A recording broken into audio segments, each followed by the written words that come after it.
di utara Israel. Bethlehem daerah di selatan Israel. Dan Tuhan Yesus lahir di Bethlehem. Bethlehem hari ini itu di bawah pemerintahan otoritas Palestina. Jaraknya cuma 9 kilo dari Yerusalem. Dan hari ini kita mesti lewat yang namanya checkpoint. Jadi keluar masuk Israel itu mesti lewat yang namanya checkpoint. Kita mesti tenang karena kita lewat perbatasan. Jadi masuk keluar ke Israel itu mesti lewat checkpoint. Tembok. Bethlehem hari ini itu dia punya wali kota itu orang Kristen Palestina. Sudah kesepakatan politik waktu Yasser Arafat dia pimpin jadi presiden Palestina. Apa yang Yasser Arafat dia buat kesepakatan. Wali kota Bethlehem mesti orang Kristen. Supaya apa? Supaya kunjungan-kunjungan orang Kristen seluruh dunia, kepala-kepala negara dilayani oleh orang yang beragama Kristen. Dan tempat Tuhan Yesus lahir itu satu-satunya gereja yang tidak dihancurkan setelah perang berabad-abad. Kenapa demikian? Itu gereja dibangun oleh yang namanya Ratu Helena.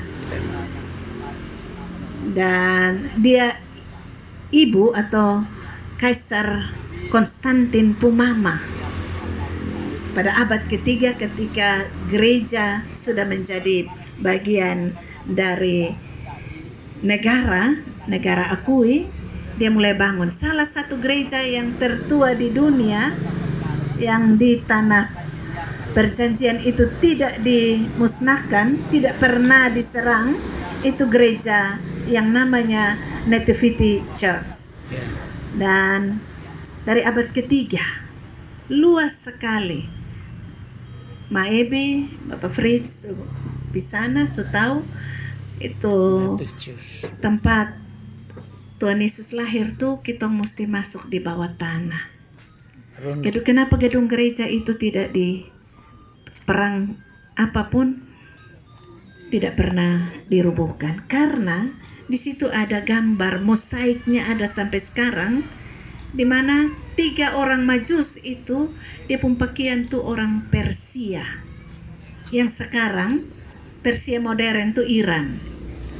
Nah, perang di mana-mana ketika orang masuk dan lihat, mereka tahu bahwa yang datang itu sekalipun Yesus lahir dalam kesederhanaan, yang datang hormat sandia bawa emas, kemenyan dan mur yang tadi ada di kampung Galilea itu para bangsawan, orang hebat, orang pintar yang datang menempuh perjalanan yang jauh untuk menyembah bayi Tuhan Yesus. Dan dia punya itu gereja itu sangat besar. Dia punya tembok tuh tebal-tebal, bisa tebal 1 meter, tapi dia pun pintu setinggi ini. Pintu gereja setinggi ini, mungkin lebar cuma 1 meter. Jadi karena apa? Tunduk. Kita masuk, kita mesti tunduk. Baru kita bisa masuk. Alasan politis yaitu untako kudason bisa masuk. Itu alasan politis. Tapi ada alasan teologis di sana. Siapa saja yang datang mengunjungi tempat itu, lu sadar, lu mesti tunduk. Hormat. Lu mesti menyembah, dalam posisi menyembah Raja Langit dan Bumi. Amin. Amin. Betul. Jadi siapa saja. Bayangkan gedung begitu besar. Sekarang ada 3 gereja yang mengelola. Ada terakhir itu ada, kalau kita nonton tanggal 24 Desember itu juga posisi ada di Bethlehem itu gereja namanya, di bagian gereja itu juga yaitu namanya gereja Saint Catherine. Saint Catherine. Yang biasa syuting itu Saint Catherine.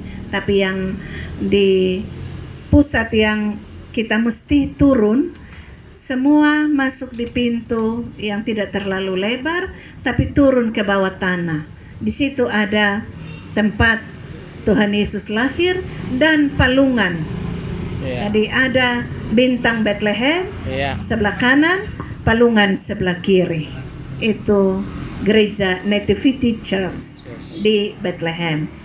Di depan gereja itu ada lapangan yang orang Bethlehem bilang square.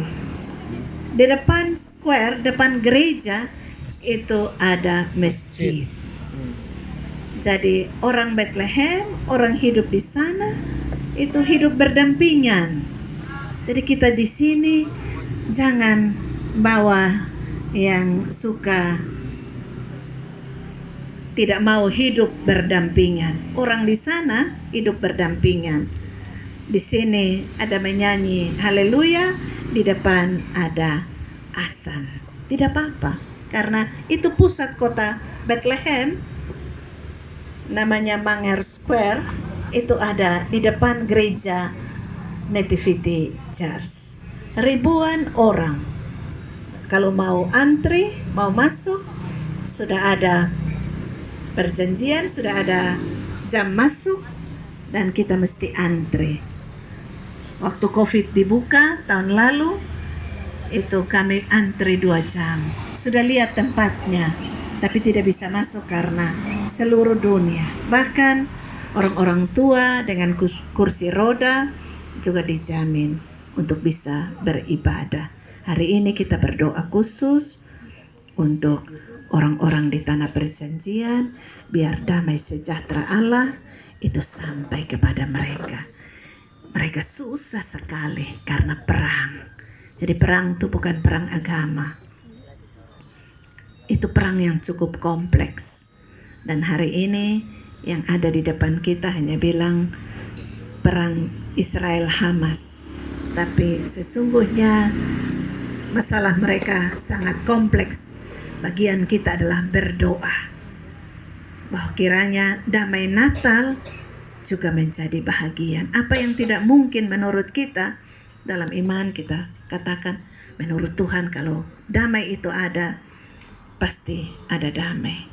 Mulailah damai dari rumah tangga kita, lingkungan kita, gereja kita, daerah kita, supaya pada satu saat semua lutut akan bertelut, semua lidah akan mengaku Yesus Kristus adalah Tuhan. Tuhan. Beri kemuliaan bagi nama Tuhan. Singkat, nanti pada episode berikut ada lagi kisah yang